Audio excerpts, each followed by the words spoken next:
while I'm getting ready to start, I'd like to maybe, I don't know, nudge Tristan or whatever, but he's got a praise report whether he realizes it or not.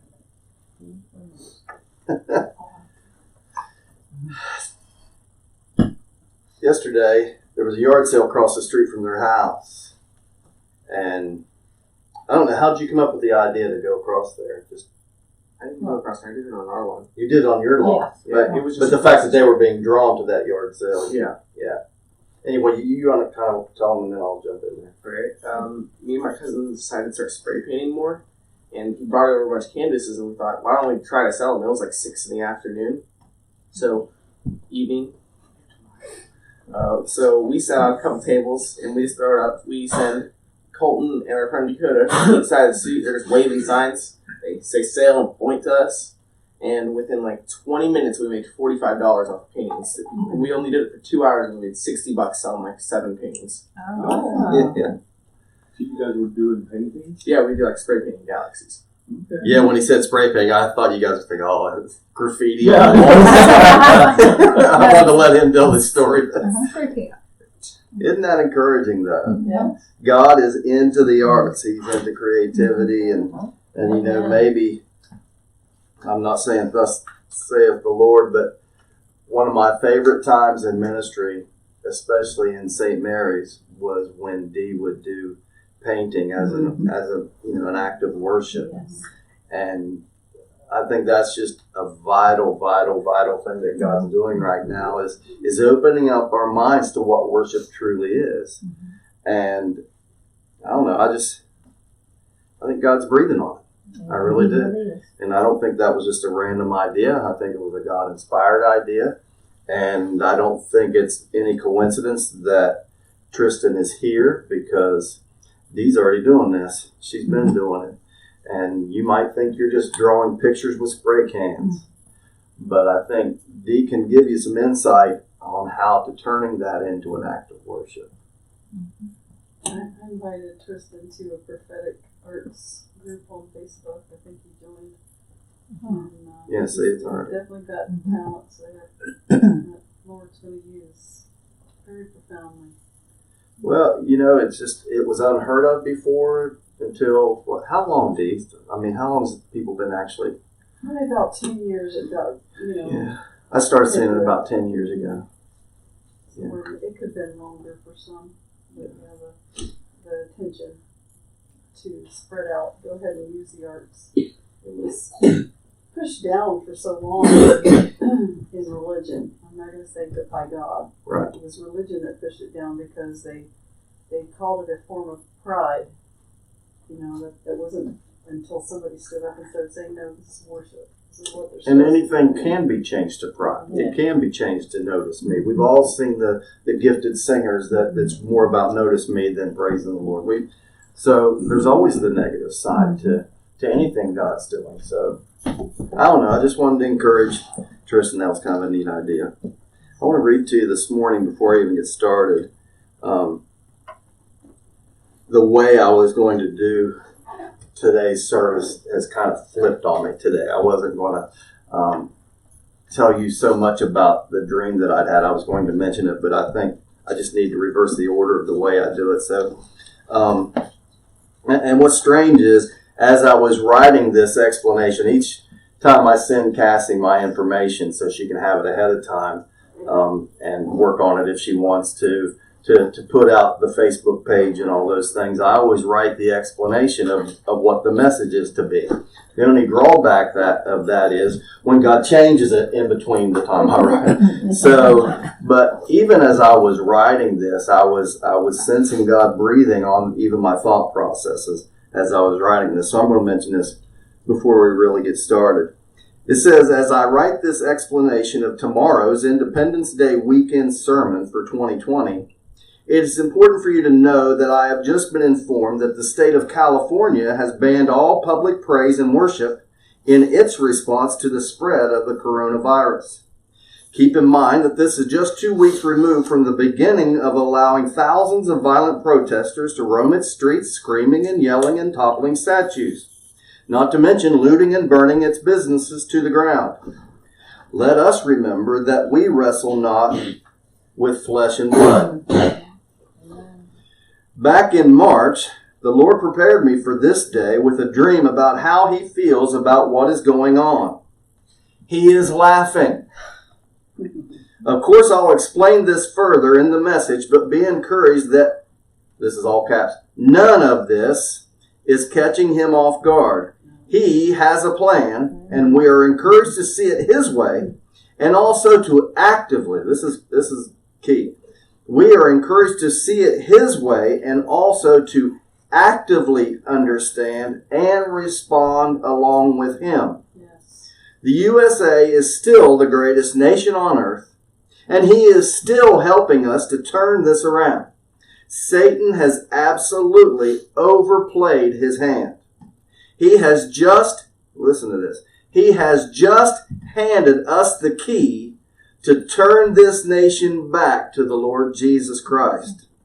As any father or mother knows that when we tell our children that they can't do something, that we have just produced the desire in our children to do the very thing we forbid. I hope and pray that the church will finally lead the wake up that our nation and the world is waiting for. What a great day to be God's child and also a proud American citizen. I believe with all my heart as I'm watching this unfold. Now remember, I'm getting ready to tell you a dream that I had on March the 26th, early a Thursday morning this year. This is nearly 4 months ago. What I'm seeing is God that knows the end as well as the beginning as well as the end. He saw what was coming. Yes. And he just kind of let me have something. I had no idea. I wrote this down March the 26th, 2020, and I put it away. I knew it wasn't for then, and honestly, I even confessed to Dee, I still don't know what all this means. There's a lot of this that I think there's more to it than what but I'm so glad I wrote it down. Because even as I pulled it out, I felt led to pull it out. As I read it, I remembered details that I had forgotten. We should listen. They told us, write your dreams down. I'm not always real good about it, but I had the time and I had the ability to write it down that morning. And I even as I wrote it out, I was beginning to understand what the dream was about. That was kind of something new to me. Anyway, you ready to hear it? Yes. Okay. I didn't do that on purpose. Okay.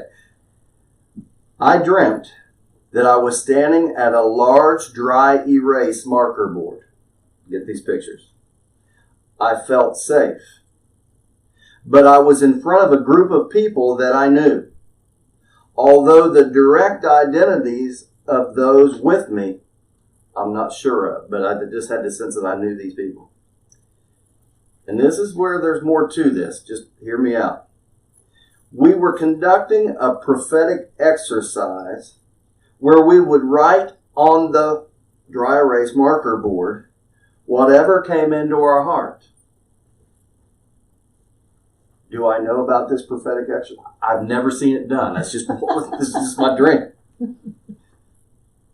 As I came up to write, I had 2 words, but as I wrote the first one, which was strategic, as I wrote the first one, I immediately forgot the second one. I was drawing a blank, and when I was just about to write the second word, although mildly embarrassed, I attempted to push past the emotion of embarrassment to capture the second word. Now, this is in my dream now. There was good-natured teasing going on in the background, but I was focused on remembering that elusive second word. As I stared at the board, strategic blank. It was as if the word began to slowly form. 1 letter at a time. I had strategic blank. And each letter began to come. but it's as I'm writing, see, there's a lot to this. Mm-hmm. S, C, H, E, and I'm writing prophetically as I'm S, C, H, E, M, I, N, G. Scheming?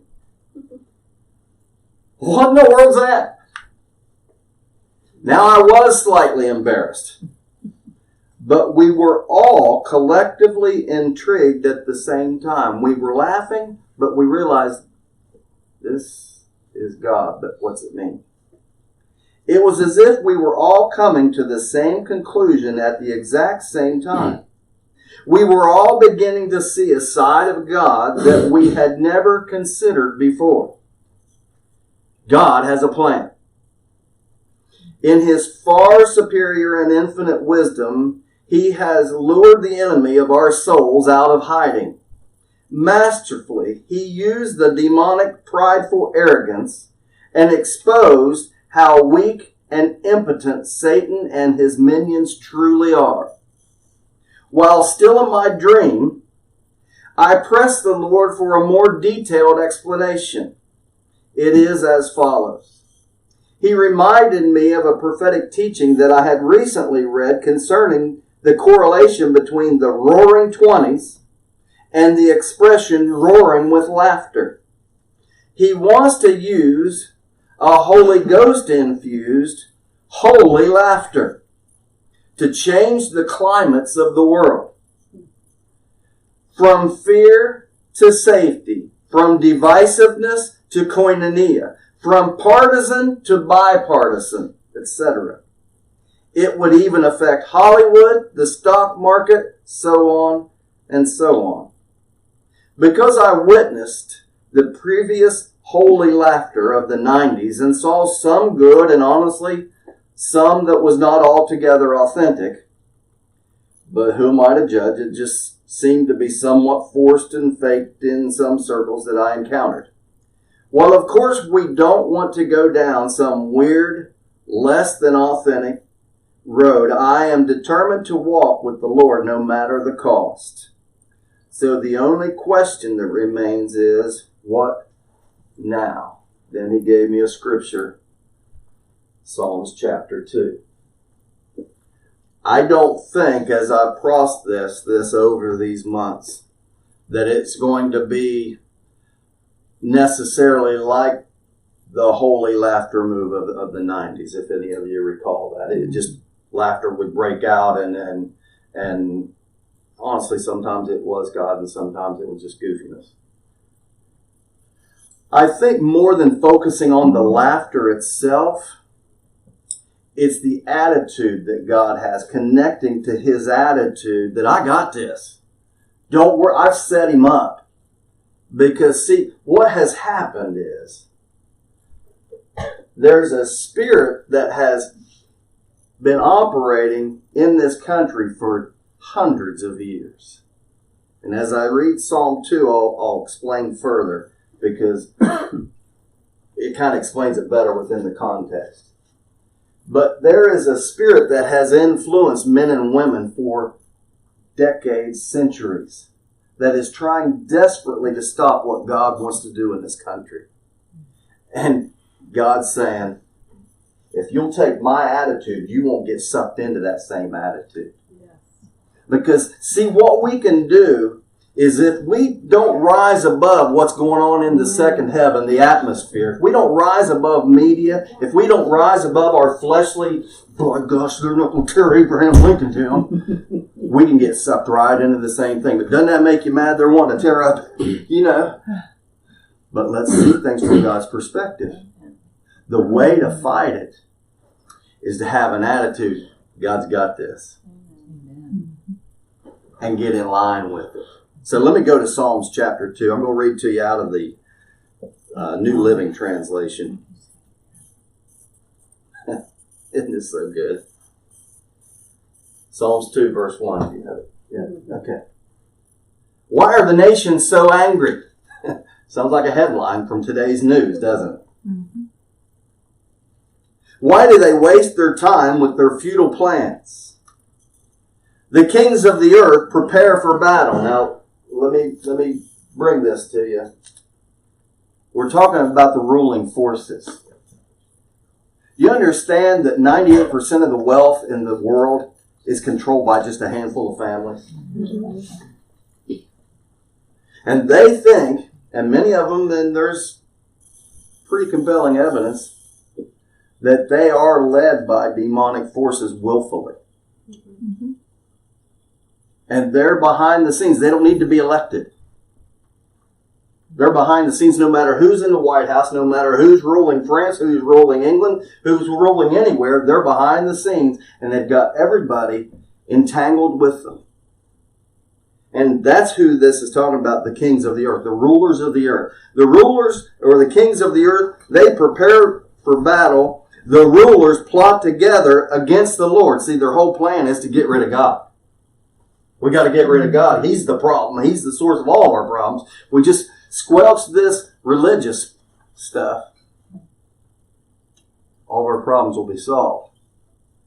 Can you not see it, even in our short lifetime? Took prayer out of schools. I mean, you can just think, you allow your mind to go. There's been so many things that have happened, even in my short lifetime. The way they allow certain things to just slowly creep into the television shows. Honestly, Cassie, when I was these boys' age, probably younger than Rylan, maybe Owen, there was a show called The Dick Van Dyke Show. You guys know what I'm talking about? We watch it all the time. Did you ever notice Rob and Laura Petrie, they don't sleep in the same bed? They have twin beds in their bedroom. Now, that seems kind of prudish now today in 2020, doesn't it? I'd say if they were a real couple, they probably slept in the same bed. But things were so conservative back then. But think about television programming now. So the kings of the earth prepare for battle. The rulers plot together against the Lord and against his anointed one. Now realize when Psalms was written. Let us break their chains, they cry. They see God as a chain, as a controlling force. And free ourselves from the slavery to God. But the one who rules in heaven laughs. The Lord scoffs at them. He scoffs at them. Think about that. And as we read this, you got to realize Psalms was written long before Jesus came along. But it's prophetically speaking of Jesus in these times. This is written for us at this time, if not other times, but specifically for us right now. Mm-hmm. This did not catch God off guard, and our country is not going down. The world is not going down. Amen. It's not. It's not like God, oh my gosh, what are we going to do? He's laughing at them. And you know what it means to scoff at their plans?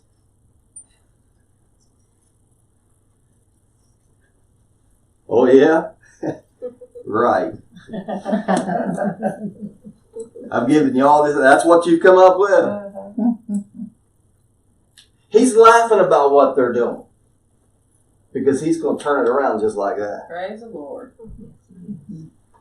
But he needs us There to join along with him. There you go. See, it's the glory of God to conceal a matter. It's the glory of kings, us, to seek it out. It's important for us to see his perspective, his glory, his doxa, his viewpoint. Okay? We have to see his viewpoint before that manifest glory begins to happen. As we take this attitude of God's got this and allow peace to overrule all the things that have got us all stirred up, that peaceful presence that we carry will change things. Hey, if nothing else, do it for yourself So true. and your mate. When I'm stirred up, when I'm upset, when joy's stirred up, when when she's upset, it affects me. When I'm upset, it affects her. And indirectly, you may not ever realize it or not, but when I'm preoccupied and allow myself to get all through the confusion of what's going on, it affects you whether you know it or not. You don't get the best of God that could flow through me. And you understand the same is true for you because we're all ministers. We cannot allow ourselves to stay in this unrest. And I told you at the beginning of service, I can sense it in the air. I can feel it in the air right now. There's so much anger and there's so much turmoil. I just have tuned it all out. I've got to actively pursue peace. Isn't that what the word says? I can't listen to 3 hours of Facebook, CNN, whatever or Christians talking about CNN. Now, let's be honest. I can't go there. I kind of like to know the headlines of things going on, but I'm always running through. I'm laughing. You've got this, God. Amen. And I believe there are times when we are to speak out of that peace. This is where the laughter comes. And we're supposed to change the atmosphere in the room because of the peace that we carry. We've got to rise above, the enemy. He rules the airwaves. He thinks he does. He rules the airwaves. He's the prince of the power of the air. Do you not realize that? His dominion right now is that second heaven where he's trying to change all media, everything that we receive. He's trying to dominate it. And we have to make that choice to rise above that and see it from God's perspective. We need to be the kings and queens that we are and seek it out. It's the glory of God to conceal a matter. He doesn't conceal it from us. He conceals it for us. And if we'll go to him, he'll show us how he thinks about these things. And how's he see this? All the rulers, the people that think they rule this world, they got their plans. Let's get rid of God. What's his response? Idiots. That's probably a Darren paraphrase. But I mean, can you see that? Yeah. He scoffs at them. Then in anger, he rebukes them, terrifying them with his fierce fury. I'm not sure how this is going to look. I'm not sure how this is going to play out, what's going to petrify them. But when they see that that they're not getting everything that they think they're going to get, that their plans are coming undone, do you not think that will incite fear? You mean this God's real?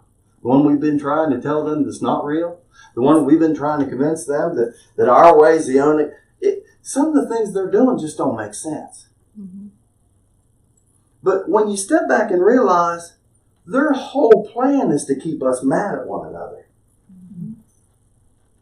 They side with this one a little bit, and then they'll side with this one a little bit. Just their whole end game is to keep us fussing, so we're paying attention to each other, arguing. So they're back here in the dark doing what they want to do. Let's don't be part of it. Amen. Let's rise above. Amen. Now you may be led to do certain things, but make sure you do it the way you should do it. Am I saying no protest? No, I'm not. I'm saying you be you. You do what God's called you to do. Just make sure you do it the way He would do it. You see, when you're confident, you don't have to scream and yell. Screaming and yelling never works anyway. You never convince the other side they're wrong. You might shut them down, and then you get great. Oh, I shut them down, didn't I? Well, who's in the flesh here? Just saying. For the Lord declares, I have placed my chosen king on the throne in Jerusalem on my holy mountain. See, he's prophesying this. From the time this is written, Jesus is not even born yet. I have placed my chosen king on the throne in Jerusalem on my holy mountain. The king proclaims the Lord's decree. The Lord said to me, you are my son. This is Jesus now. Today I have become your father. Only ask and I will give you the nations as your inheritance, the whole earth as your possession. You will break them with an iron rod and smash them like clay pots.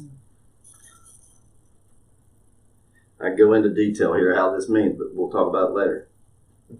Now then, you kings, act wisely. Be warned, you rulers of the earth. Serve the Lord with reverent fear and rejoice with trembling. Submit to God's royal Son, or he will become angry and you will be destroyed in the midst of all your activities, for his anger flares up in an instant. But what joy for all who take refuge in him. Understand that God's anger plays out in a different way now because of the cross. Amen. You understand this? Yeah. He's not sending lightning bolts and plagues. But let me tell you this. When he's got people out there that their whole plot and plan is to invade this earth and sway it towards Satan, he'll deal with them. It's going to be dealt with. We wrestle not with flesh and blood. You know what? He doesn't either. It's not a, they have no weapons. You ever think about that? Ephesians 6, we wrestle not with flesh and blood. This has been reduced down to a wrestling match. Because they have no real weapons. Just rhetoric. Just words. We wrestle. Our fight is not against people that are influenced demonically. We should consider we ourselves have also come under some influences. I'm reminded of a song. In fact, this whole thought process began for this week. I don't know, one morning I woke up and the old song we used to sing, it was for freedom that Christ hath set us free. No longer to be subject to a yoke of slavery. It's one of those songs that used to send Barry to bed at night very, very upset because it wasn't true in his life. He sang it on the stage, but he was miserable on the inside. I'm sorry for hijacking your testimony, but he's confessed this how many times. This is one of those songs because of the integrity in his heart. It bothered him to sing it because he wasn't walking it out. Thank God he is now. And thank God it's even will get better and better and better. Praise the Lord. None of us have arrived yet. Amen. But we have the beginning pieces of how to walk in this victory, realizing Jesus brought us the victory. It was for freedom that Christ hath, past tense, set us free. No longer to be subject to a yoke of slavery. Now we're rejoicing. That's the part that used to get to him really bad. In Christ's victory, our hearts responding to his love. How many of you remember that song? I love that song. It comes from a scripture that this was really the only thing I was going to preach to you today. From Galatians chapter 5, verse 1. It says, stand fast, therefore, in the liberty wherewith Christ hath set you free. Hath, past tense. Mm-hmm. Stand fast. In the Greek, there's a grammar code there. PIM. Present imperative. It's a simple action, but it's a simple action that you need to do over and over and over and over. Stand fast, stand, and keep standing. Amen. In the liberty, the freedom, correct? Mm-hmm. Stand fast in the freedom wherewith Christ hath set you free. No longer to be subject to a yoke of slavery. I'm kind of mixing with the song. Be not entangled again with the yoke of bondage.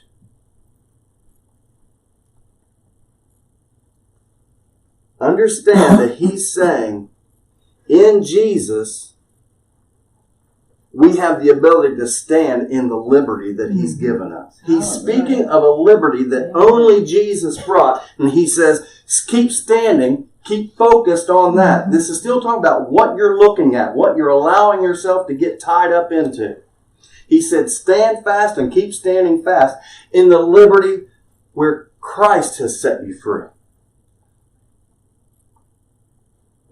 Don't be entangled again with the yoke of bondage. We've always taught that he's talking about bondages. No, he's saying the yoke. of bondage. You see, you know what a yoke is? A yoke is a thing that will gather one or two or more collective. Think of oxen or cattle. It's a stirrup or whatever you call that, a harness. And you harness all the collective power of whatever you've yoked together, and you can steer it however you need it to go. And he's saying, don't be entangled with a yoke that leads to bondage. The yoke of bondage. There's one bondage that leads to all the rest. It's the bondage of religion. It's the bondage of you're not good enough. It's the bondage that you haven't performed well enough. And all these other bondages flow from the yoke of bondage. Are you with me? Amen. We've got to understand that we cannot be entangled with the yoke of bondage. And then we can escape all of our other bondages. As you continue to read this chapter 5 in Galatians, he talks about different types of bondages. The question is, have we realized that all of our, we like to water it down, all of our issues, have we realized that in all of our bondages, whatever our weaknesses are, the solution is still staying fast. Right. Amen. So true. Even when you've come to some understanding of grace, there's always the ability to go deeper in it and apply that to your... See, a lot of us like to just push them off. Oh, this is just how I am. I've always had to. This is okay. He doesn't want us to live a lesser life. He doesn't want us to allow our lesser life to influence our children and our fellow church mates. He wants us to. It's as if it's that same old saying. I love you like you are, but I love you not enough to not allow you to stay where you are. Amen. You see, the yoke of bondage controls. And wherever we are entangled in, you can be a nice Christian, grace-believing, and still walk out bondage for other people. Control over other people. And the solution is to keep going back and stand fast. Keep your eyes focused on what Jesus did. And then it becomes apparent when God wants to reveal it to you, He'll show you this is not consistent with who you are. The way you're treating people is not consistent with who you are. We have so many ways that we try to control what's going on around us. And this may just be for me. But if it's yours, Cinderella, put this slipper on. I realized this week, any place where I allow myself to lower myself to controlling people, I have just come under their control. When I try to control others, it's because, or when I try to control whatever's going on or manipulate something, I have just placed them above their rightful place. What we tend to do is we'll take someone and we'll control them, not realizing that their opinion is controlling us. It comes back to that original fear of anything other than God. It comes back to, I'll get you to do this for me because this makes me, and I'll do whatever. It's for your good that I know better. And we've seen it in how many different ways. There's so, this I'm teaching you something very basic that has many, many applications. But we have to look at ourselves. I'm not going to look at Barry and point out his, and he can't look at. We have to look at this ourselves and realize there is the yoke of bondage, which was the law. You realize what he's talking about? The yoke of bondage here in this scripture is the law of Moses, which do good, get good, do bad, get rejected. That's a yoke that leads to bondage. It's the yoke that leads to bondage. But there are many bondages. He gives you a short list here at the end of this chapter. The fruits of the flesh, the works of the flesh versus the fruits of the Spirit. He's teaching by comparison. Y'all looking at me like I'm speaking a foreign language. But his original statement is this: stand fast and keep standing. Fear not. Don't sweat it. Don't allow yourself to get all tore up. Just because you've had certain things that come and go throughout your life, you overcome them for a while and then here they come back. And the one that I've noticed lately, like I said, I can sense tension in the atmosphere. Even in my own home, where no one is. We don't watch a lot of TV. We don't watch a lot of news. It just seems like it's in the air right now. And I was literally, like I said, I was mad because I was mad. Because I didn't understand. Why am I mad? I'm better than this. And I was mad because I was mad. When I began to realize it's a spirit that has been unleashed, probably throughout the world, but at least I know in Wood County. Lives on Juliana Street, 1031. And it's up to me to put it in its perspective and laugh at it. Oh, you thought you... Nope. Nope. No. And I need to talk to him. Nope, you're not welcome here. You're not doing this to me.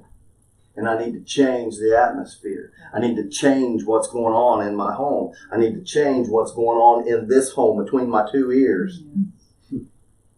You know, you can tune out everything, but unless you put something in.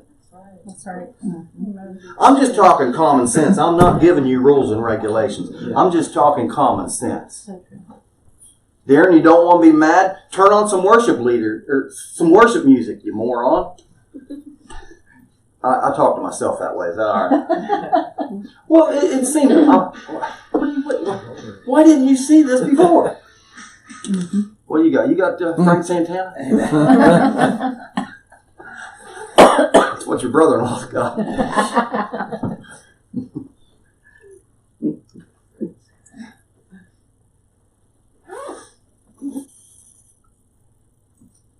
I know I'm the one that had the dream. I know I'm the one that's been sitting on it for now almost 4 months.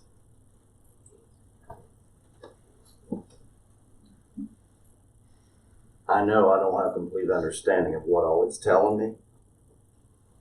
But I think I've gleaned the most important part. That the God that knows the end as well as the beginning showed me a key. How we're to fight these times. And it goes right hand in hand with what was spoken to you. The key is worship. Do you remember that? I'm not saying worship out of duty, worship out of you. Our religious minds always go to that, and it creates a barrier to the want to. It's just good common sense. Put something good in there. But how ironic is it that that's what they're coming against in California is the worshiping, the singing. See that? See that you're connecting the dots.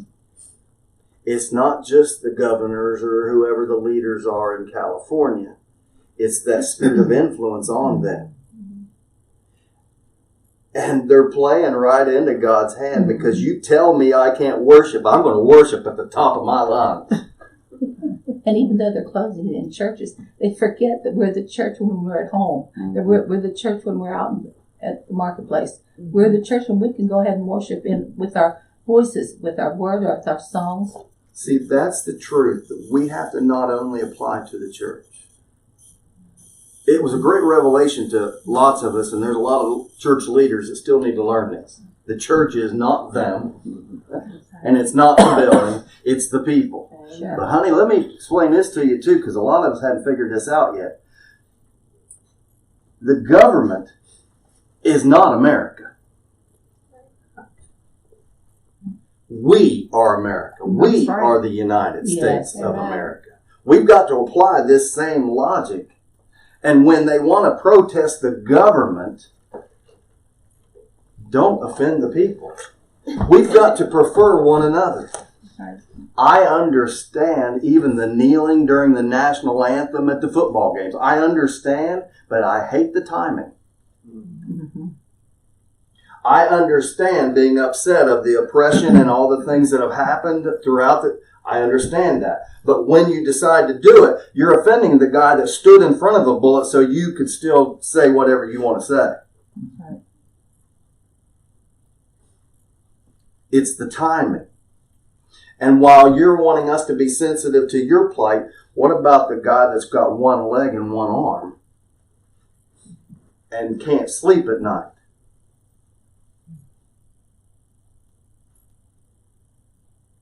Even with all these flaws, honey, I don't want to live anywhere else. Right. And all these people that say they want to go. Yeah. But you see, even saying that's not really right.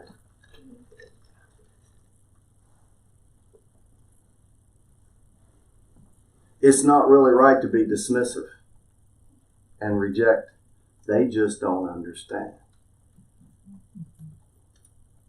If they really want to go, rather than just talk, God bless you. But really, we need all these voices, even when they're not ours. You remember? Oh, Dave, go ahead. There has been a thing that's going around in my mind, and this is how the Lord works before I start writing. But He says, you pray, thy kingdom come. And here's the question. He always asks me questions just like He does you. What if the kingdom is coming through you? Mm-hmm. What if the kingdom power of standing fast is coming through you? Mm-hmm. And it's time for the silent majority, which I call the church, Mm-hmm. to stand up And the and Republican stand Party. fast. And I sat on this dream for 8 years. Mm. 8 years. I finally shared it Wednesday night, so it's going to be a double hearing of some people that were there, but I'm going to share it if you don't mind. No. I was calling in a prophetic voice, come up higher. We got to go higher. We got to go higher. And in my dream, I was calling to my family, which was a dear sister that I haven't been close to since I was a teenager, really. But she lives in Virginia. Her name is Holly. And I was calling to my family that I haven't seen in years. And I said, we got to go up higher. But I was really calling to the church, you see. I was going to say, is that she symbolizes Right, something? she was symbolizing the church. I was calling to the church. We have got to rise above all this atmospheric stuff and come up higher. We have got to get the plan from God and to stand on the plan. And I kept calling to her, and she wasn't able to hear me. And I called to her, and finally the Lord just urged me. I knew to go up higher, and I could have went up higher all by myself, but I went to her instead. Mm-hmm. You see, I went to her. She was standing on a beach. And it was already too late. It was inevitable. The Lord had already spoken. It is inevitable. The tsunami is coming. And just as I reached her and said, Holly, we need to go up higher. And let me show you what that means. The water sucked out from where we were standing and came up And we all we knew to do was embrace and stand fast. Mm-hmm. Embrace and stand fast. So we embraced as a church and stood fast. Let the waters come down over top of us. We thought we were going to be taken out. Now, when God gave me the interpretation, he said the tsunami was an economic hit. You will be hit economically. It will somehow be worldwide. And I wrote all this down to her, and I explained everything that I thought the Lord was saying. It was basically what's happening now with COVID and what's happening with the higher end, few rated money people that's manipulating the media, that's manipulating The masses. the mass. It's really just a tiny, tiny voice that's got money to empower rage, and that's what their purpose is, to bring us to our knees. They want to bring the church to their knees. Good thing or bad thing, I say, now's not the time to kneel. I'm not talking about prayer. I'm talking about bowing down. You understand? To cower. That's what I'm talking about. Now's the time to stand up and stand fast, to embrace and stand fast. I agree. So I think that's where we are as a church. And he keeps asking, the kingdom, what if the kingdom is coming through you? And so everybody is going to have a part, every single person in the church, every single person. And I believe even little guys. I know the teenagers do, because she's not a teenager anymore, but I still consider her very young. But the kids are speaking up. Chloe, I'm blessed by almost everything she writes. I just said that. Wow, that was powerful. Yeah. What wisdom? Yeah, what wisdom? You were already anointing the young ones with the wisdom. And so, what if the kingdom is coming through you? We change atmospheres because he's here. Right. We change atmosphere. And that was part what I'm looking back at my dream that I'd shared in March also, like things that I didn't think as far as much about. It was the kids that were worshiping, and in the dream someone came to arrest one of the kids, and there was a news crew. It was a media thing. And there was anger, and I just remember all this anger, but it was the worship that didn't stop when they stood up and came out to that situation and kept worshiping. That changed the whole, it went from anger to just enjoying the presence of God like that, because they just stood there and worshiped. And there was a peace and just enjoying the presence because of that. There's one more thing I want to add. I literally woke myself up in the dream prophesying what I heard the Lord saying to the church. And this is what he said, and it was pretty much your word. You call it laughter, but I saw it more of I got this, almost in a mocking way. Yeah, I don't mean it as a Holy Ghost laughter like we think. This it's was an attitude. a like, you have no idea. So the Lord woke me up saying this phrase: I have chosen not to bless the money of this nation while it remains in the hands of evil. So they are plotting and they are scheming. But guess what? He chose not to bless them. He is choosing not to bless them through this time. And there is no way that anybody's bigger than that, in my mind. So what you're saying is their wealth will dry up? I'm saying they will be hit harder than probably they realize. I don't know how he's going to do it, but I know that us as a church are supposed to stand fast. There will be blessings and there will be hurt. Somebody will be hurt, but guess who's going to get to be the blessing is the church that stands up. And that will be the drawing of the masses that's going to be coming from the cities, basically. The masses to the church. I've been just looking back recently. I even went so far back as I went into our SoundCloud account. Before we were able to do videos, we just had audio. And I looked at some of the titles and was trying to find the dates of when I did certain things, because certain messages come back, but I don't remember all the details of it. Recently, I did that one when we were just doing videos. We couldn't meet yet. And I use that phrase, are you woke yet? What does that say now? Because We're waking up. we're waking up, but woke is absolutely the opposite of what we're talking about woke. You know, you're not woke unless you hate America now. You know? But I look back a few years ago, and I remember, as soon as I saw the title, I remembered the gist of the message. War Storm Watch. And I was showing the fact that we're getting ready to come in, and this was like 3 years ago. I'm glad I had a dream that only took 4 months to come to pass. But like 3 years ago, I did this series called War Storm Watch, and one of the key points of it was, we don't think God this way. Sometimes he starts a fight. Sometimes he allows things so we can deal. Right. So we can deal with it. Instead of just pushing it down. We can't just act like it's not there. It's not hindering us. These things need dealt with. And it's not comfortable for any of us. I'm completely at peace with he's got this. He does.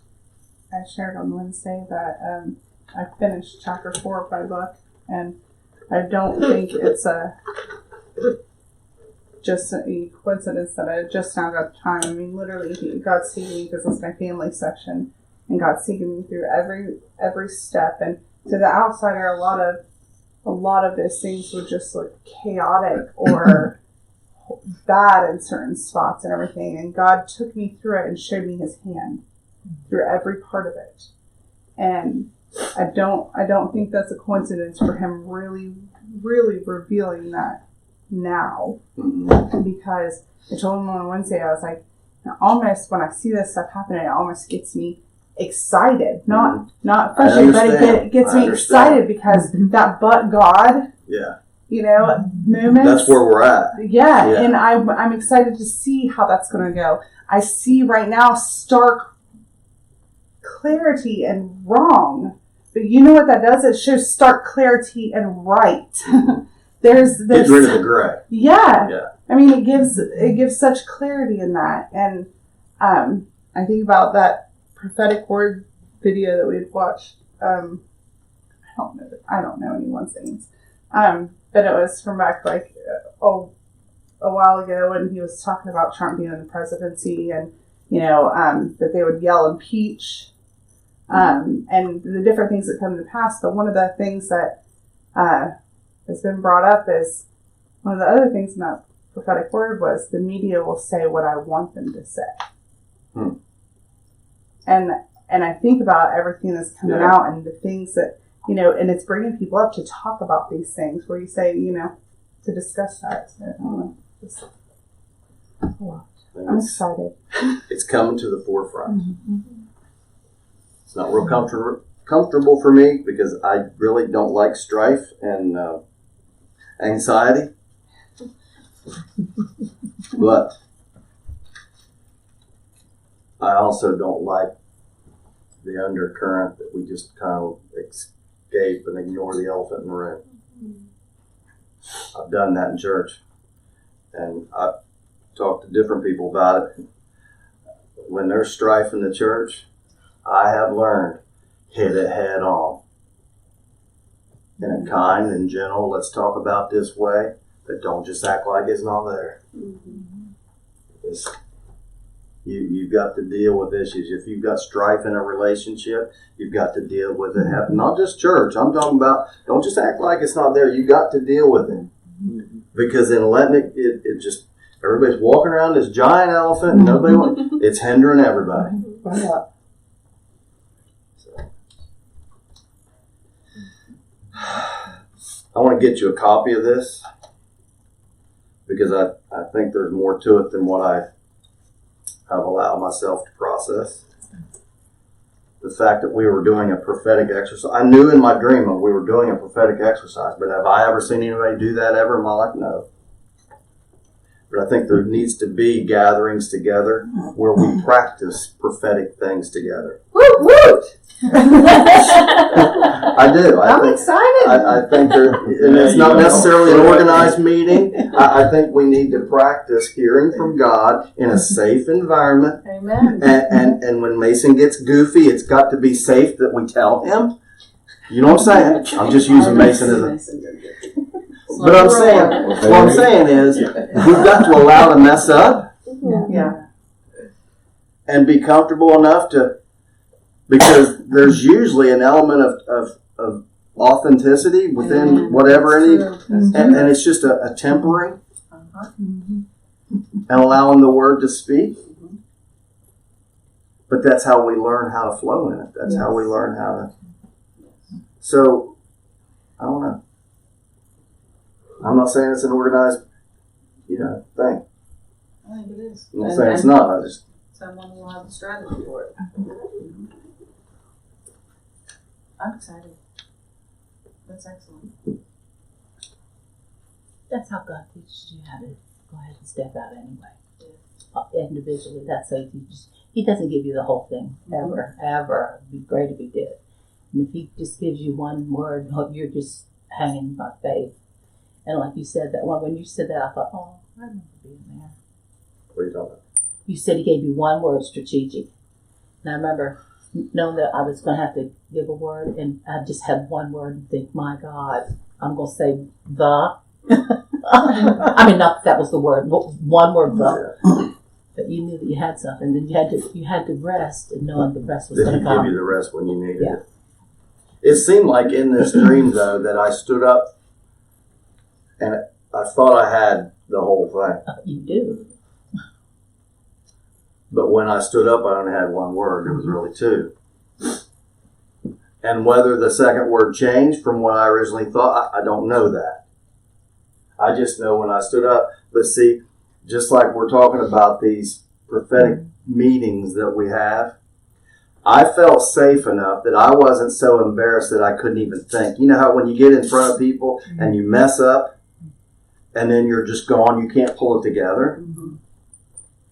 I think that's part of what this dream's all about, is that it was such a safe environment. And it's not necessarily me as me, it's just an individual. And it was a safe enough environment that I felt accepted and loved and like I wasn't going to be cast aside just because I couldn't remember. And I pushed through the tendency to be embarrassed and focused.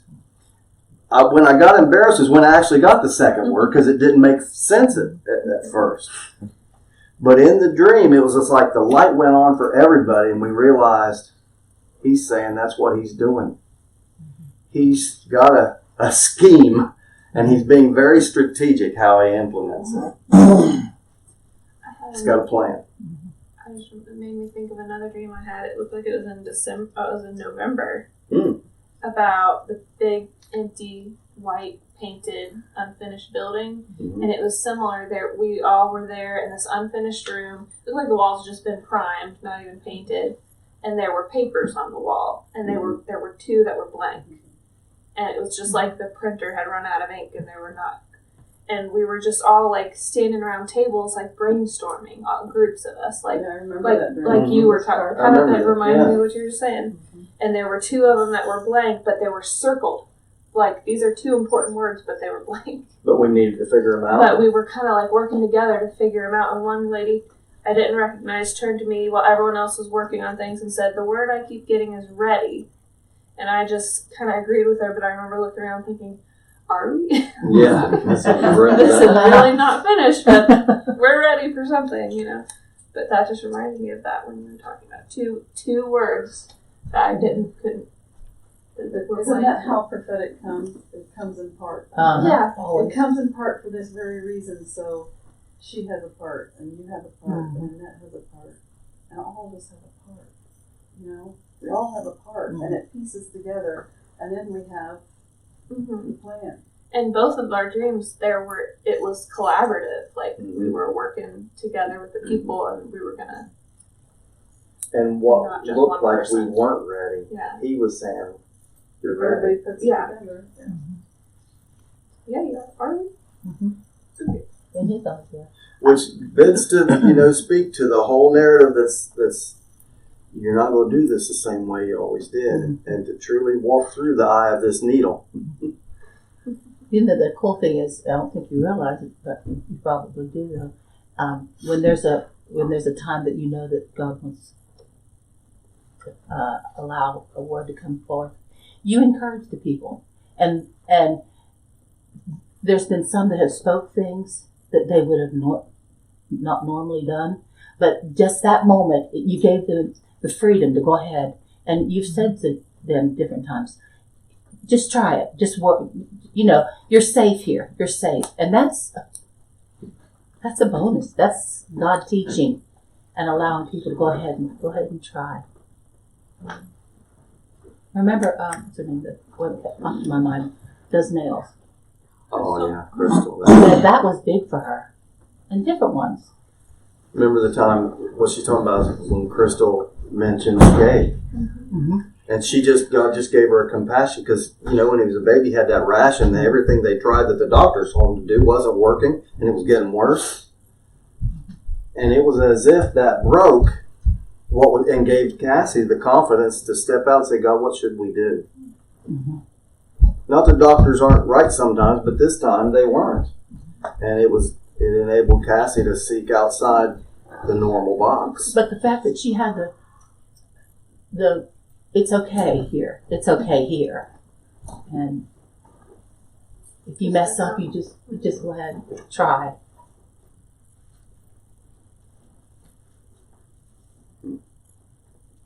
How do we do this going forward? I don't know that we would initially want to start doing this on a Sunday morning when we're taping everything and when we're recording everything. Because there would be a built-in hesitancy that way. But we could Definitely do it on Wednesday. Mm-hmm.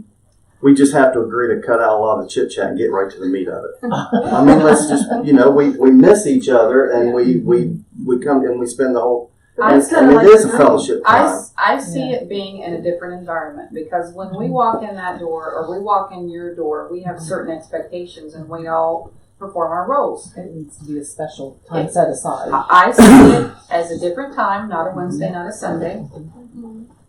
Maybe an evening that we can all get together, maybe a Saturday, and it's going to be work. And we're going to commit to it, and we're going to not want to go to it. I mean, that's going to happen. There will be an attack on it. I mean, we were just reflecting on the Ladies Who Laugh Day. That was a fabulous event where we didn't have a relationship yet, and Cassie played the piano for, I think, 3 hours straight. It's going to take effort. It's going to take planning. After you talked, what I saw was one person or two people up there. I see it as you are defending your dissertation. So you're going to another level. You're becoming a doctor in something here. You are practicing the prophetic. I see someone up there practicing. I see a panel of a very few. So there's kind of like 3 levels of people. There's 1 or 2 people who are practicing together using their gifts in the prophetic. There's a panel of practiced people who have done it some who are still learning, and some who don't know. And then there are the observers. The observers don't have a voice. They're just observing, because you can have too many voices. The panel gets to have feedback as those that are practicing. And how that really works, I'm not sure. But you have to have those who are wanting to learn, those who have learned and are practicing, and those who are trying. And that's for all of us. That's for me and Dee to stand up there to work together. We can get words, and we're practicing more together working in ministry. And you got to do it with somebody else. So, I need to get up there with Carrie sometime so that we practice as being equally yoked in that moment, listening to the Spirit, because we need to do it together. Well, Dee and I can put ourselves aside and submit to one another and flow seamlessly, like Kelly and I, I need to be able to do it with Tammy, or Mason, Right. or Rylan or Owen right there with me. So I see it as you got to step out. You got to make it purposeful. You got to make it a timed thing. And you got to keep doing it. It's not a one-time event, because you're going to be exhausted. The people in the audience are going to be praying. The people on the panel are going to be praying. The people up front are going to be practicing. And it is going to be like running a marathon for us all. Something to think about. I have a different approach, and I don't want to step on anybody's toes. I just wanted to read what I put on my heart. And if I'm wrong, say I'm wrong. I don't really care, whatever you think. We'll let Craig tell you. yeah, seriously. What he put on my heart was why does it seem like everything we do as the church that we have to have an organized meeting? And I'm not against organized religion or anything like that, but I know that he is not a God of confusion, so he wants structure. But as his family, do we ourselves have meetings, or do we not just gather in fellowship? Living life together, encouraging one another as we fellowship, prophesying over one another as we gather and fellowship. One person speaking to everyone can only help so many people at a time.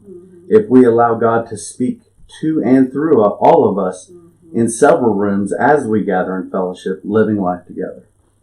Not just a classroom kind of setting. I think we should do both. Yeah, We're all learning. Let's just say Yeah. that we're all learning. And I agree with both. These seem to be contradictory, but they're really not. No. I agree. I think with this is both. more of a training thing. Mhm. That's the application of it. Right. Mm-hmm. Exactly. I think we need to be purposeful until we're better at it. Until the younger ones feel free. Yeah. Yeah. Basically. And I see like strengths in people like Mary Beth where she can stand up and be like, oh no, what, like she's good at guiding and coordinating these kind of, I don't know, is this making sense? Like a teacher, when you're trying to pull things out of the different people that, like, hey, you speak up and let's kind of lead the conversation a little bit and not let it just kind of, if we're there for a purpose, if we're, trying to accomplish You something. need kind of a You have moderator like type. yeah. That's a strength in her and me too. But if we're, like you said, if there was a time where we're set aside to purpose to accomplish something or to work through something, I don't even know. Every organization needs a visionary and a manager to make it work. You can't just be strong in one. And I see it right here. Mhm. I see the manager coming out in me, and I see the visionary coming out in Jamie. And it takes us both. And like you said, they're not separate. They're both there. And what you plan will get changed because Holy Spirit will change it right then. Mm-hmm. That's for sure. I am so excited. I am so excited because everybody's going to start using their gifts. Mm-hmm. It's gonna develop so much and on so many different levels and challenge you and help you be a more purposeful, true Christian.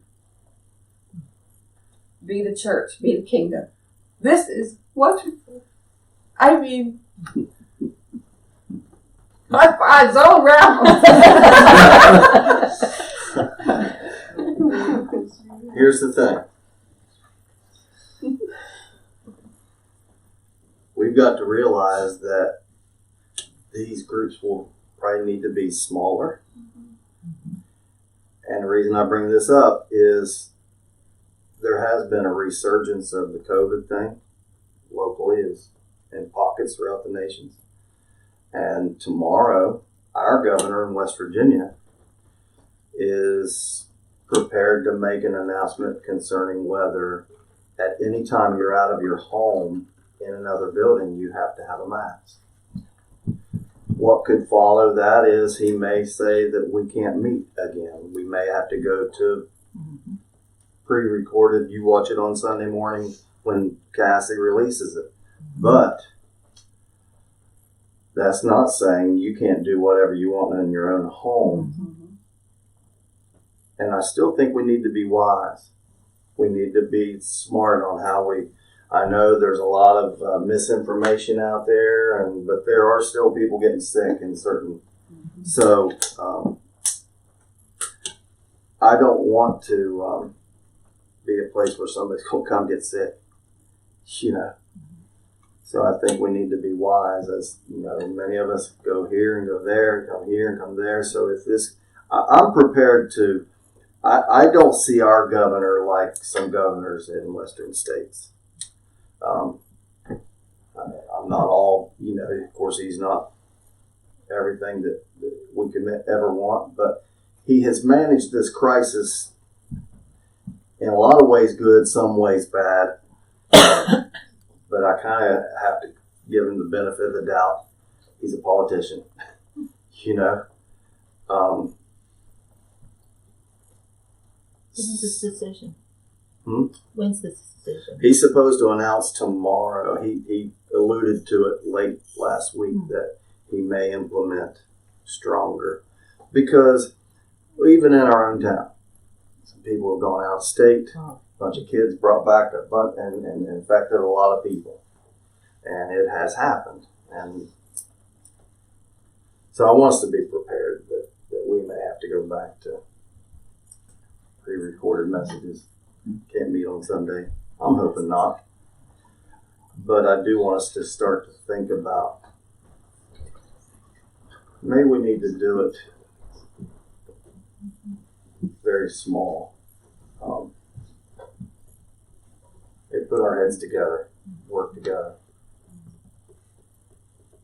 I think we need to have a direction, though. Each meeting must have a purpose, or you're just going to be everywhere.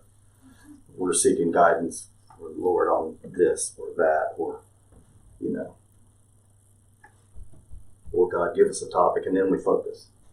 I don't know how that works. All Hearts Free has kind of been a long one. I was thinking it's going to be a short one. Something to think about. I have a question. I'm sorry. Why scheming and not planning? Don't know. That seemed like a weird word to me. I didn't know, and I've been thinking about that. It's like, it was the fact that it was unknown to the enemy. He had a plan that was unknown, so therefore the word scheme was more of a accurate word, because while the enemy's basically playing into his hands. That's what I. It's when you not say the scheming word in a scheming, negative way, yeah. I thought schemes of the enemy. Well, he's taking that schemes that the enemy thinks he's scheming, and that's actually God's scheme. Like he's going to I turn was that thinking, around. the same thing. That's exactly Yeah. the way I took it, and that's why I wanted to bring light to it. Because in God's position, he's gonna Satan twist schemed it. from See, they're underneath. scheming. And, Yeah. Yeah. Okay, yeah. And I get for, that. on this playing field, we're kind of the underdogs, so we're scheming behind the enemy. But I was going to say, if you look up the definition, I mean, because I think of it negatively too, but if you look up, it's a large scale schematic plan or arrangement for attaining some particular object or putting a particular idea into effect. So, I mean, we put it negative, Yeah. but the definition for it is really just like a militant plan, like a strategically, and actually, Maybe the word scheming has been negatively placed into us where scheme is It not could be really a what bad thing. The first word was Planning. strategic, wasn't it? yes. And that was the obvious And this word. says a systematic plan. And it's the same as scheming. But it's just like that prophetic word I got in my dream, which I think ours correlate. I do too. Mine was just years ago, and yours was months ago. And then hers too. And yeah, all of them are coordinating right now for us to stand firm on this. But they had schemed to bring in their plan. Mm-hmm. Well, when God says, I have chosen, done, in my mind, it's done. We just got to fall in line. Mm-hmm. Now, where's our part, Lord? You've chosen this. Doesn't mean he's chosen that the church is not going to be blessed. That's not what that means. It means bigwigs in power. Mm-hmm. I think there's some big wigs in power in churches that's not will prosper. And that's possible too. Maybe they I have think to. it's very broad. Yeah. Because when you're using people and manipulating people and treating people wrong, I don't think God's all about that. Yeah, I agree with that. Well, the life of Jesus was a scheme that even the angels didn't know what was going on. In a sense, yeah.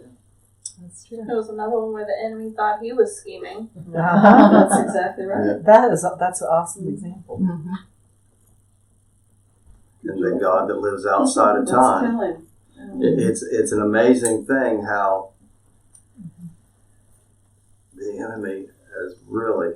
I see this thing about California right now, and you know what happens in California usually happens here in about 3 or 4 months or years. And I can see that spreading throughout the nation, where these tyrannical government leaders are going to try to make churches not sing. It happened on, I think it was Instagram too. Somebody posted a video of just people peacefully worshiping in the streets and stuff like that, and they took down their video and said it didn't. That was in Minneapolis. Yeah, so that is not even government. It's What it's happened more was media. people were literally going in with the power of God being the kingdom, and there were people being healed on the streets. They It were. was happening. Yeah, It was Being really healed on the happening. street. it didn't It's conform what to stopped the their. Oh yeah, riots they too. didn't know how to deal with that. People were getting They'd rather baptized have a on the riot streets. than somebody out there witnessing on the streets. Yeah. That's the sad Mhm. point. But it's the enemy's trying to shut it down any way he can, but it's just going to make it more obvious. Which speaks of how desperate. The louder he gets is how desperate and fearful he is. So And when we were worshiping today, I got the image of like where you played the video before of he talked about not burning down our nation, basically, or whatever, however you worded that. Yeah. But I got the vision of that fires that are like a burning, like in a negative sense, but how that was more like darkness. But God's light would outshine all of that, and He greater would burning. never stop burning, and that would be growing. So that was kind of rolling around in my brain too, like that it's going to bring to light the darkness. It's going to overshadow the darkness because He's bright enough to do that. Darkness never invades light. Right. Darkness does not come in shining. Light invades So darkness. He's going to make it obvious. When the light comes on, the cockroaches run. Okay. can we not have Barry in our Sorry. Sorry, Tammy. We said one good thing when he was nice to her this morning. Yeah, they- I keep coming back to that you use the word fermenting. Yeah. I've been chewing on that vocabulary word that he used, or they didn't use like percolating or thinking about or pondering. He used the word fermenting. Probably right in my head. Yeah. It's always funny in these types of meetings. It's hard to know how to, because you could stay. Right. You could. Father, keep this burning on the inside of us. Keep our desires Thank you. clinging to these types of open, allow you to be God meetings. We thank you, Lord. We ask for wisdom because you said that if we'd ask that we'd receive it, we wouldn't have to waver and wonder, are we going to receive it? But we ask you for wisdom in this sense, Lord. Help us to be the church you called us to be. Help us to be a prophetic speaking for you type of church. Help us learn to glean together and help us learn to meld in together and be used together and see what that means. Help us to be a more safe place than we've ever known and more powerful than we've ever known, more confident than we've ever known. Keep the fire burning, the desire to have your presence in our midst. In Jesus' name. Amen. Amen.